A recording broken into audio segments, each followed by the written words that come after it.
Favorite movie to watch around Halloween, probably Beetlejuice. Beetlejuice. The Shining. Jack Nicholson's awesome. Hocus Pocus. Favorite movie to watch Halloween? The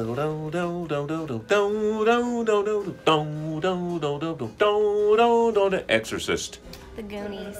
So my favorite Halloween movie is Hocus Pocus, obviously, but I'm all for the Charmed seasons. The Strangers or A Quiet Place for Halloween, because those are pretty scary movies to me. Hocus Pocus! My favorite movie to watch on Halloween is probably the classic Disney Channel Halloween Town. Well, I'm a kid of the 90s, so I'd say Hocus Pocus. The Thing. John Carpenter's The Thing.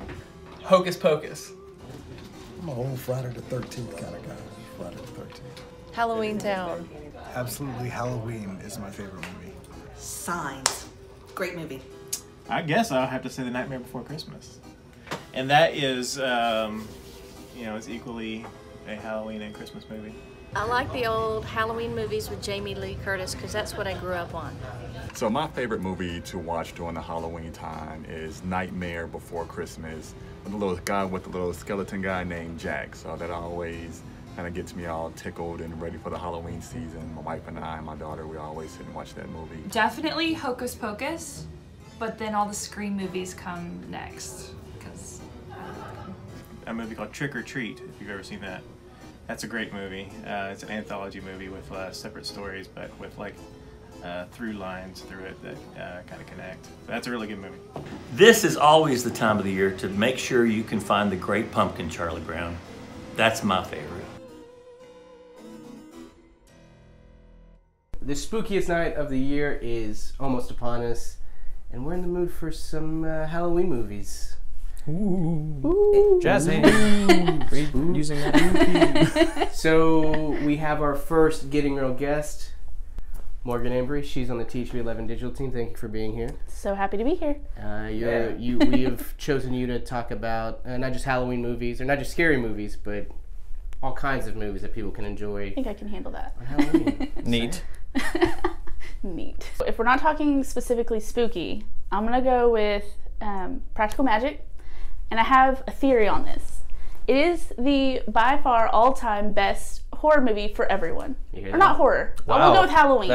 And I have a theory. Thank you. It has something for everyone. It has the rom-com plot. It has a dead guy. Who doesn't love dead guys in their horror movies? It's got magic. It's got family. It's got some spookiness to it. Don't shake your head. It's true. It's got some spookiness. I haven't seen it. I can't say anything. But what's it about? Okay, so it's about two girls who grow up with their aunts because their parents died, and they're witches. They live in like a witch family. Basically, there's a curse on their family that anyone that the girls fall in love with, any man, whoever they fall in love with, dies. So there's no men in their family at all. At the surface level, sounds like your cliche Sandra Bullock rom-com. It's got your action. It's got your spookiness. There's a couple spooky scenes. It's got your rom-com. I'm just saying, if you grab a family and they're like, man, I don't want anything too scary, and then someone else is like, well, I don't want just a rom-com, this is the movie to settle with. It's not too kiddie, but it's not too adult that the kids can't watch it. It's perfect. 20% on Rotten Tomatoes. Oh my. Oh. Okay, but when has Rotten Tomatoes ever actually been accurate? Mad Max Fury Road. Any movie that's gone to the Oscars. When you put a non-film person in the film review with film people, this is what you get. I'm not saying that it's going to spook everyone. It's not my favorite horror movie. No, but Halloween movie. Do you like scary movies? Yes. Did you like? Okay. So then, that's fair. Yeah. So, you want me to go? Yeah. All right. So transitioning out of that. Transitions. Yeah, sure. Great. Good job. Yeah, take it. Whatever. Anyways, I love dumb horror movies where it's like if it's a serious horror movie like Halloween or like The Shining or something like that, I get freaked out. Are you talking like campy movies? I love camp. Yes, Okay. thank you. I love campy movies where it's like it knows it's dumb and it goes with it.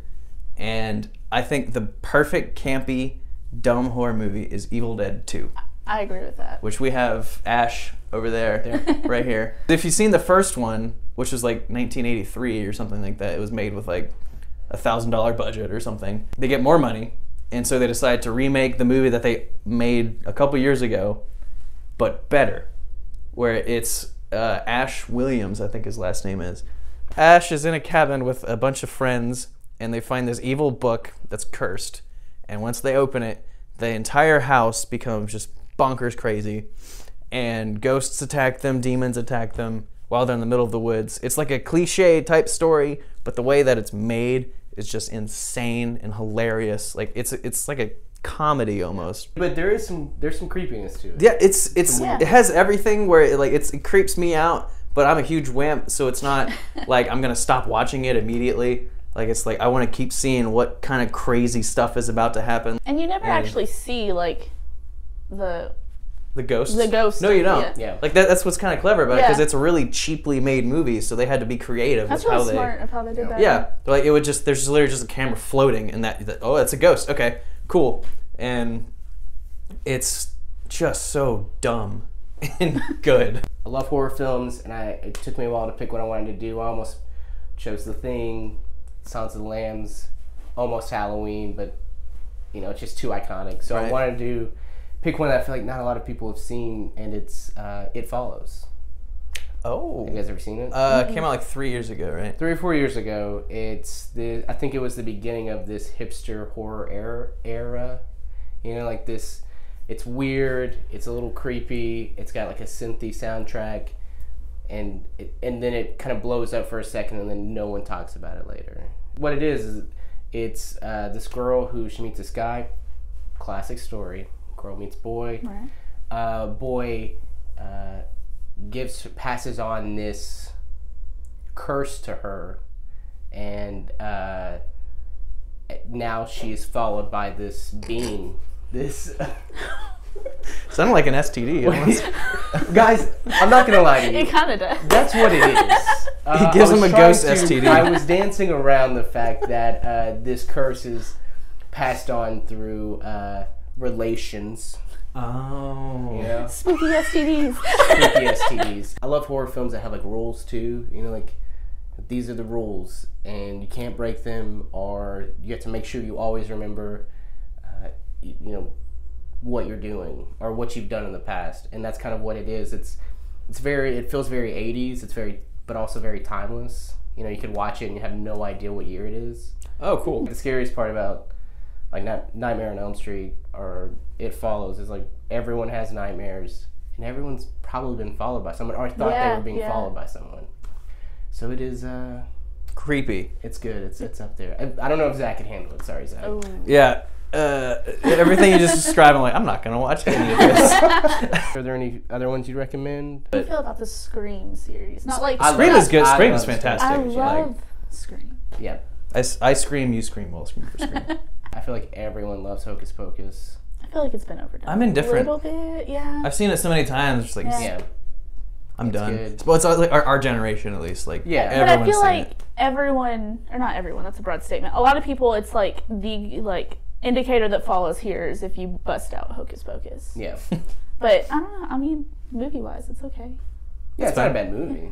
It's just sometimes you're like, okay, we got it. Like, yeah. Hocus Pocus. It's Halloween. The Frighteners is so good. I've never heard of that one. Michael J. Fox. He can see ghosts. He's a con man who uses ghosts to trick people into using him to get rid of them. But then he starts seeing these ghost numbers on people's foreheads, and then they start dying. So he's trying to figure out what it is. So he's solving math problems in this movie. No, but that would be my ultimate horror movie, having to solve a math problem. Yeah. So, yeah. Michael, do you have anything else? Any suggestions? Even though you're not mic'd. I think it's just like it's way too close. But the one I want to recommend is The Others with Nicole Kidman. Oh yeah. And it's like it's Sixth Sense in a way. There's like a twist at the end. You're like, oh, twist. But it's like really good because it's atmospheric and it's like haunting, and it's more of like an emotional horror movie. Yeah. It's not really scary, but it's like dreadful. Yeah. Like the way it's shot and everything. So yeah, that's what I would choose. I would choose The Others. Those are a few. Those are a few Halloween movies. You can find more on THV11. We're going to be kind of recommending a bunch of them. Yeah. So and these are unusual ones that these we avoided the popular. Like if you had to pick 3, I think these are 3 pretty good ones. You start with your practical magic, you work your way up to Evil Dead, and if you're not a wimp like Zach, you can watch It Follows. So I'll admit it. I'm a scaredy cat. Scaredy cat. Yeah, he's a scaredy that's cat. fine. At least I'm up to it. Yeah. We are, and let us know some of your favorites on Teacher 11's Facebook page and on YouTube in the comments below. Down here is what Michael's doing. Bring it back. Yeah. Come on back. Thanks, guys. Okay, bye. Bye. Bye. Happy Halloween. Ooh.